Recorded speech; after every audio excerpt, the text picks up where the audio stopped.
Bhagavad Gita as it is by His Divine Grace A.C. Bhaktivedanta Swami Prabhupada.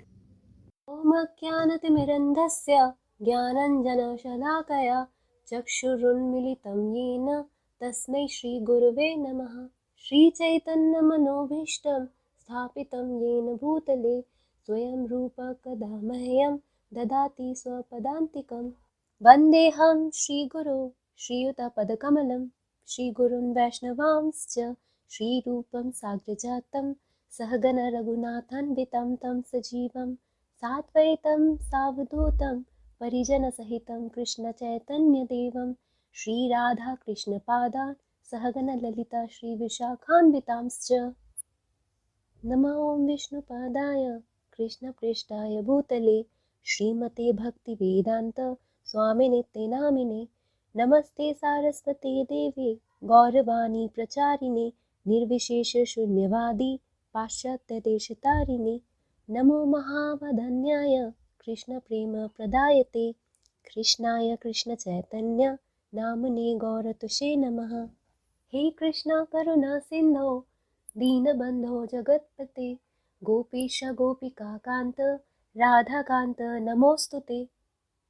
तप्तकाञ्चन गौराङ्गी Radhe Vrindavaneshwari वृषभानुसुते देवी प्रणमामि हरिप्रिये।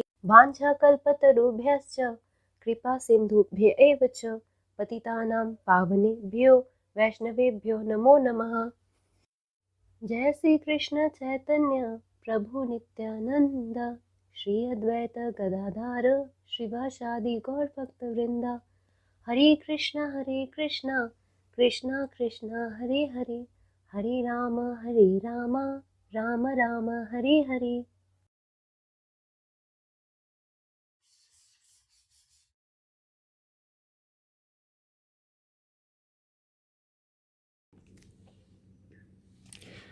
Lord Krishna descends specifically to re-establish the real purpose of life.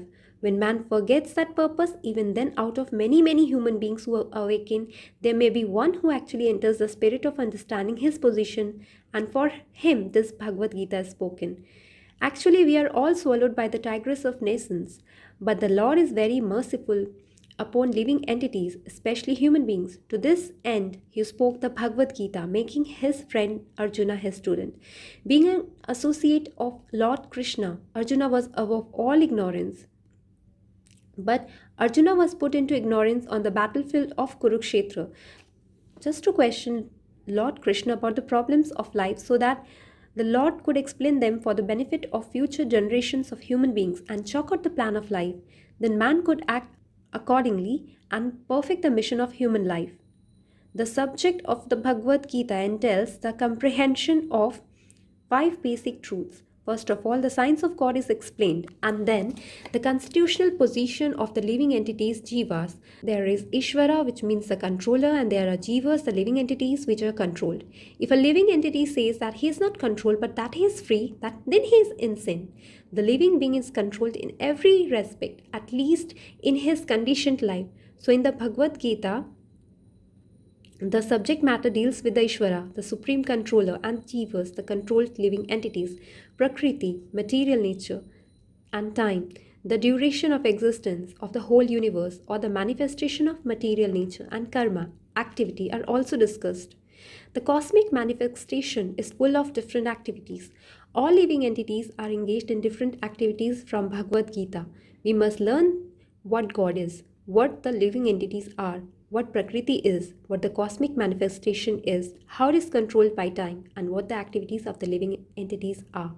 Out of these five basic subject matters in Bhagavad Gita, it is established that the Supreme Godhead or Krishna or Brahman or the Supreme Controller or Paramatma, you may use whatever name you like, is the greatest of all. The living beings are in quality like the Supreme Controller. For instance, the Lord has control over the universal affairs of material nature, as will be explained in the later chapters of Bhagavad Gita. Material nature is not independent. She is acting under the directions of the Supreme Lord. As Lord Krishna says, Mayadhakshana Prakriti Suyate Sa Characharam. This material nature is working under my direction. When we see wonderful things happening in the cosmic nature, we should know that behind this cosmic manifestation there is a controller. Nothing could be manifested without being controlled. It is childish not to consider the controller. For instance, a child may think that an automobile is quite wonderful to be able to run without a horse or other animal pulling it. But a sane man knows the nature of the automobile's engineering arrangement. He always knows that behind the machinery there is a man, a driver. Similarly, the Supreme Lord is the driver under whose direction everything is working. Now, the jivas or the living entities have been accepted by the Lord, as we'll note in the later chapters, as his parts and parcels.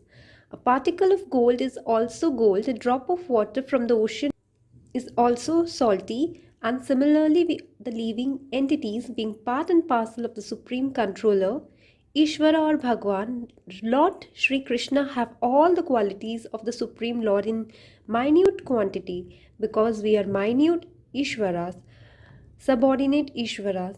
We are trying to control nature, as presently we are trying to control space or planets. And this tendency to control is there because it is in Krishna. But although we have a tendency to lord it over material nature, we should know that we are not the supreme controller. This is explained in Bhagavad Gita. What is material nature? This is also explained in the Gita as inferior Prakriti, inferior nature. The living entity is explained as the superior Prakriti. Prakriti is always under control, whether inferior or superior. Prakriti is female and she is controlled by the Lord, just as the activities of a wife are controlled by a husband. Prakriti is always subordinate, predominated by the Lord, who is the predominator. The living entities and material nature are both predominated, controlled by the Supreme Lord. According to the Gita, the living entities, all the parts and parcels of the Supreme Lord, are to be considered Prakriti. This is clearly mentioned in the 7th chapter of Bhagavad Gita. Aparayam itasta anyam prakritim vidhi me param jiva bhutam. This material nature is my inferior Prakriti, but beyond this is another Prakriti, Jiva Bhutam, the living entities. Material nature itself is constituted by three qualities: the mode of goodness, the mode of passion, and the mode of ignorance. Above these modes, there is eternal time, and by a combination of these modes of nature under the control and purview of eternal time, there are activities which are called karma. These activities are being carried out from time immemorial, and we are suffering or enjoying the fruits of our activities. For instance, suppose I am a businessman and have worked very hard with intelligence and have amassed a great bank balance, then I am an enjoyer.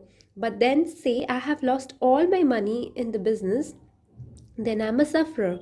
Similarly, in every field of life, we enjoy the results of our work or suffer the results. This is called karma. Ishvara, the supreme lord, Jiva, the living entity, Prakriti, nature, Kala, eternal time, and karma, activity, are all explained in the Bhagavad Gita. Out of this five, the Lord, the living entities, material, nature, and time are eternal.